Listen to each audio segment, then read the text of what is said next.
ఇక్కడ నిన్న మొన్న ఈ 2-3 రోజుల నుంచి జరుగుతున్న ఒక చర్చ ఏందంటే నల్గొండ జిల్లాలో బీఆర్ఎస్ సభ, దానికి కౌంటర్గా కాంగ్రెస్ సభ. ఇది కృష్ణానది పరివాహక ప్రాంత జిల్లాలతోని ఆ నది ఎక్కడెక్కడైతే పోతున్నదో ఆ జిల్లాలకు సంబంధించిన ఎమ్మెల్యేలు వీళ్ళతోని ఒక సమావేశం పెట్టాలనేది కేసీఆర్ ఆలోచన. దానికి కౌంటర్ కాంగ్రెస్.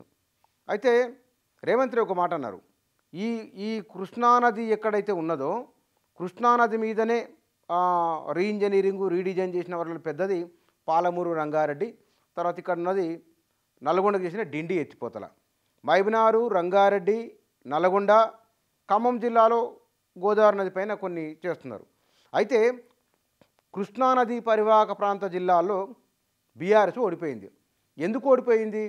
ఎందుకు ఆ సీట్లు రాలేదు? ఎందుకు రాలేదు అని అంటే కేసీఆర్ ప్రభుత్వం తీసుకొచ్చిన ప్రాజెక్టుల నమూనా ఏదైతున్నదో అది ప్రజలకు నచ్చలేదు, అది తమ జీవితాలను మార్చలేదని, దాని వలన ప్రయోజనం లేదని, అది తప్పిదమని అక్కడి వాళ్ళు ఆ జిల్లాలకు సంబంధించిన ప్రజలు భావించారు. కాబట్టే బీఆర్ఎస్కు ఓటేయలేదు.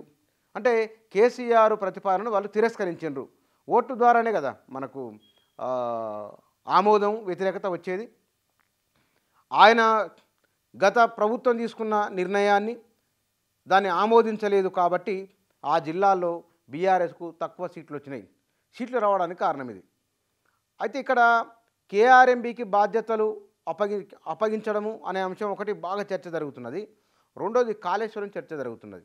ఈ కాళేశ్వరం చర్చ కేఆర్ఎంబీకి అంటే కృష్ణా రివర్ మేనేజ్మెంట్ బోర్డుకు కృష్ణానదిపై ఉన్న ప్రాజెక్టులకు నిర్వహణకు సంబంధించిన విషయాలు మొత్తం కేంద్ర ప్రభుత్వం ఆధీనంలో ఉంచడం.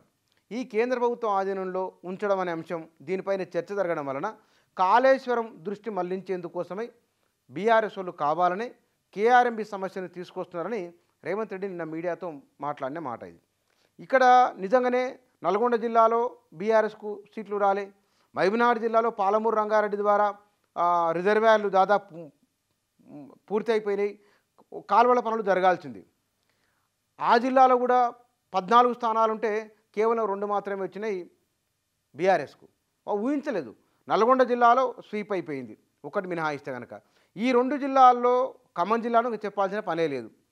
ఈ 2-3 జిల్లాల్లో బీఆర్ఎస్కు సీట్లు తక్కువ రావడం అంటే పాలమూరు రంగారెడ్డి మొత్తం అది నల్గొండలోను, రంగారెడ్డి జిల్లా, మహబూబ్నగర్ జిల్లాలో మేజర్ పార్ట్ 12-13.5 లక్షల ఎకరాలకు 12.5 లక్షల ఎకరాలకు నీళ్ళు వస్తాయనుకున్నది. పాలమూరు జిల్లా డెస్టినీ మారుతుంది అనుకున్నది. ఎందుకు రాలంటే పాలమూరు ప్రజలను వారి అభిమానాన్ని కేసీఆర్ చూరగొనలేదు. కాబట్టి అందుకోసమనే ఆ జిల్లాల్లో పార్టీ ఓటమి పాలైంది. కాబట్టి కేసీఆర్ నమూనాను వాళ్ళు తిరస్కరించారు. కాబట్టి మరోసారి వారి దగ్గరికి వెళ్ళే ప్రయత్నం జరుగుతున్నది అనే భావన కాంగ్రెస్ పార్టీలో ఉన్నట్టున్నది.